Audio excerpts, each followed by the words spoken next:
actually साननो गोनां जामारबाय बाथ्राया एकदमबारे सिरियास बाथ्रा सोर कामान्डार सोर मा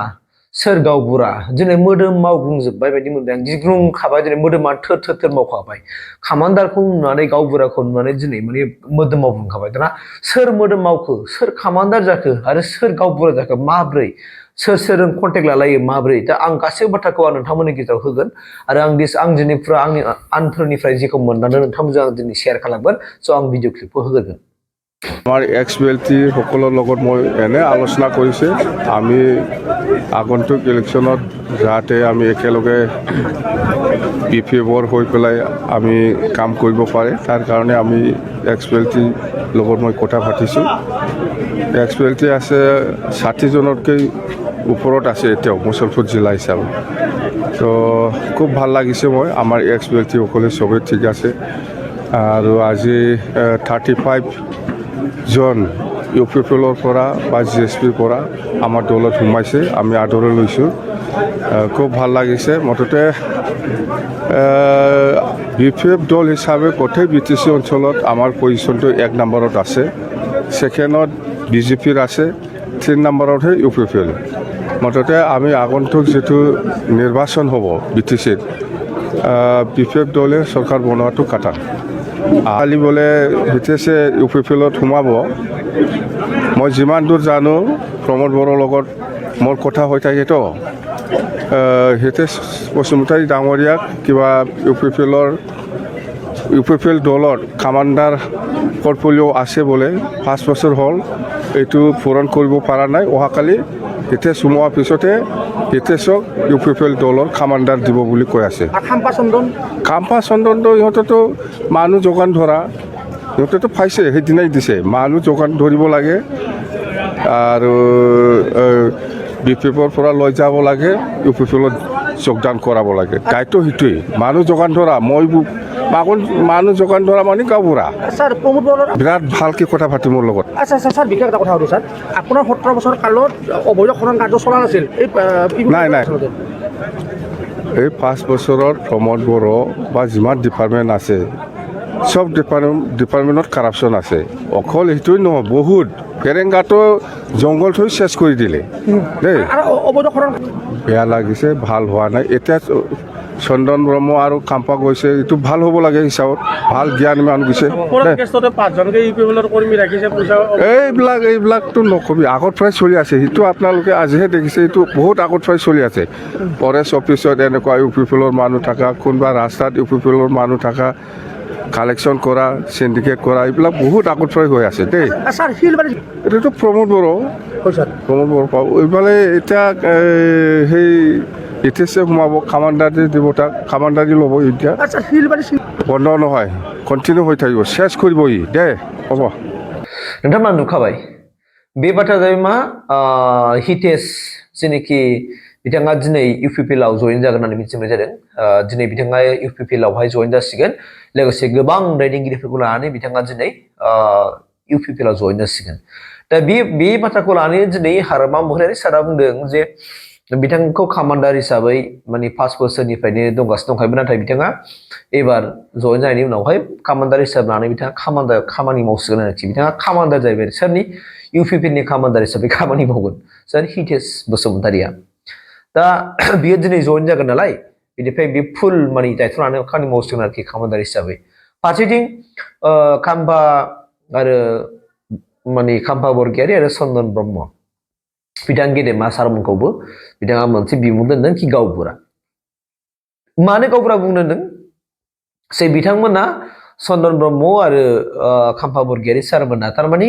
बिथांमोना दिनै गावबुरा नालाय मानसिफोरखौ लेंथुम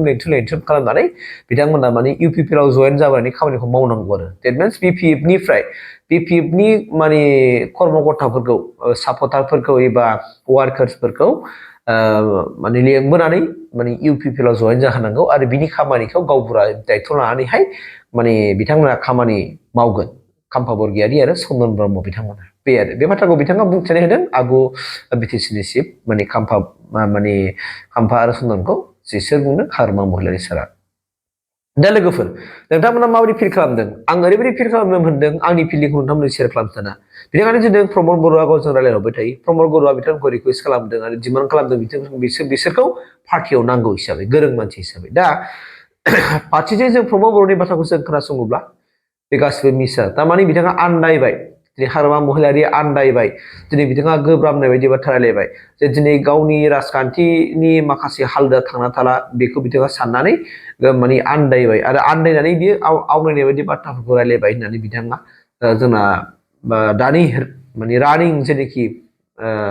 बिटिआरनि चिफ प्रमद बर' सारा फोरमायदों दा एक्सुवेलि आंबो फिल खालामदों थारैनो नोङो दिनै नोङो बान्दोफोर बायग्लुंनायफोर बायदि दिनै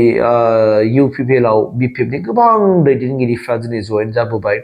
जायफोरनाखि गागिए गुदि आदिए गुदि BPF दाजेननाय BPF सोरजिजेननाय BPF खौ हमथाबोनाय BPF आव थानानै रायजो राजाफोरनि थाखाय खामानि मावनाय सरकारनि थाखाय खामानि मावनाय बे गासिबो खामानिफोर मावबोनाय दिनै दैदेनगिरिफ्रा दिनै UPPL आव जइन जाजोब्बाय आरो जायफोरनाखि गोदान बिथांमोनासो दिनै BPF आव दंगासिनो दं होननाय बाथ्रायाबो नंखाय नङा दा गतिके अब्ला जों फैदो जों माबोरै दाना जोङो BPF राजखान्थि हान्जाखौ जों बोरै दाना बिसास खालामगोन रायजो राजाफ्रा आरो UPPL राजखान्थि हान्जाखौ बोरै जों बिसास खालामगोन होनना बाथ्रा दा बिनि गेजेरावनो जोङो मोनसे बाथ्राखौ जोङो हमदाङोब्ला माने जोङो बुजिनो हागोन कि थारैनो नोंगौ एकदमबारे दुरबला जाया नङा जाबाय BPF आ माने बे नंखाय बाथ्रा नङा BPF आ दुरबल जाबाय आरो हयथ' BPF राजखान्थि हान्जायाव माखासे गुलुंगुं थासारि सोमजिदों दिनै गोबां मानसिफ्रा ब्लेम होदों खाम्फा बरगयारी आरो चन्दन ब्रह्मखौ ब्लेम होदों जे बिथांमोना दिनै थाखानि लबाव थाखानि गादियाव थाखा लुबैसुला मानसि हिसाबै बिथांमोना दिनै थाखानि थाखायनो दिनै UPPL आव थांदों होननानै बुंदों नाथाय बे बाथ्रायाबो माने सैथो नंद्राया नङा होमबा थाखानि मानसिफ्राव सोर मानसिफ्रा थांद्रायो थाङा बिथांमोनाव दिनै थोजासे थाखा दंखायो खाम्फा बरगयारिनावबो दिनै थोजासे थाखा दं दिनै चन्दन ब्रह्मनावबो दिनै थोजासे थाखा दंखायो बिथांमोना थाखानि थाखाय थाङाखै बिथांमोना एसे दैदेनगिरि जानानै बिथांमोना समाजखौ सिबिनो समाजखौ नायनो समाजखौ डेभेलपनि थाखाय खामानि मावनो बिथांमोना माने गोसो दं बेनिखायनो जाय हान्जायाव थायोब्ला रायजो राजाफोरजों माने रायजो राजाखौ नायनो हाया रायजो राजाफोरखौ मदद होनो हाया रायजो राजाफोरनि अभाब आरो अभियोगखौ माने सुफुंनो हाया अब्ला बेफोरबायदि पार्टियाव थांनानै बोरै लाब जानो हागौ बिथांमोननि गोसो गोरबोआव बे मोन्दांथिदों बेनिखायनो दिनै बिथांमोना माने UPPL आव थानानै एबा सरकारजों थाफानानै सरकाराव थानानै रायजो राजाफोरनि माने गांनाय उखैनायफोरखौ सुफुंगोन बिथांमोना मा थासारि माने बोरै जानांदों थ' बेनि फारसे सिन्था खालामनानै बिथांमोना निस्सय मा खालामगोन रायजो राजाखौ अनसायगोन थ' बेनिखायनो बिथांमोना दिनै UPPL आव निस्सय जइन जादों नङा होमबा दा दिनै बेनि बादाव खिन्थु दिनै हाग्रामा महिलारि सारासो आन्दायनाय बायदि राव बुंदों आवनायनाय बायदि राव बुंबाय जे सोरखौबा खामान्डार बुंनाय सोरखौबा माबा बुंबाय नै दिनैनो खामान्डार होनो दिनैनो गावबुरा होनना बुङो दा सानसे सिगाङाव बुंलायगोन बेयो गाबोन जुदा होनलायगोन बाथ्राफ्रा माने बिना मिनिटआवनो मिनिट सेकेन्डआवनो सेकेन्ड सोलायबाय थादों महिलारि सारनि बाथ्रा बुंनाया दा बेवहाय जोङो मोननो हादों बियो दिनै मोदोम मावदों नामा बेयाव गिनाय दंसै नामा 2025 इलेक्सननि उनाव 26 MLA फैगोन आरो बेनिफ्रायनो BPF आ धंस जासिगोन BPF राजखान्थिया थानाय नंला बिथांमोना गोदान मुं लासिगोन होननाय बाथ्रायाबो सैथो नामा बे मोनसे माने डाउटआ जोंनि गेजेराव फैया नङा फैदों आरोखि दा लोगोफोर आं बेखिनि आबदाखौ नोंथांमोननो होदों नंगौ नङा नोंथांमोना जास्ट खालामना नायबानो जाबाय प्रमद बर' सार बुंनाय आरो हाग्रामा महिलारि सारनि बुंनायाव बिराद डिफारेन्स दङ बुहुत फारागथि दं बिथांनि पइन्टेड बाथ्रा बुंनाय आरो बिथांनि पइन्टेड बाथ्रा बुंनाय बुहुत डिफारेन्स दङ दा गतिके नोंथांमोनानो जास्ट खालामना नायबानो जाबाय स' जेखियानो जाया मानो जोंनि बिटिआर आव जोङो डेभेलप नांगौ जौगानांगौ जायखि राजखान्थि हान्जायानो फैयाथों मानो जोंनो डेभेलपखौ नांगौ आरोखि बेखिनिखौनो नोंथांमोननो जों लाना फैदों थेंक इउ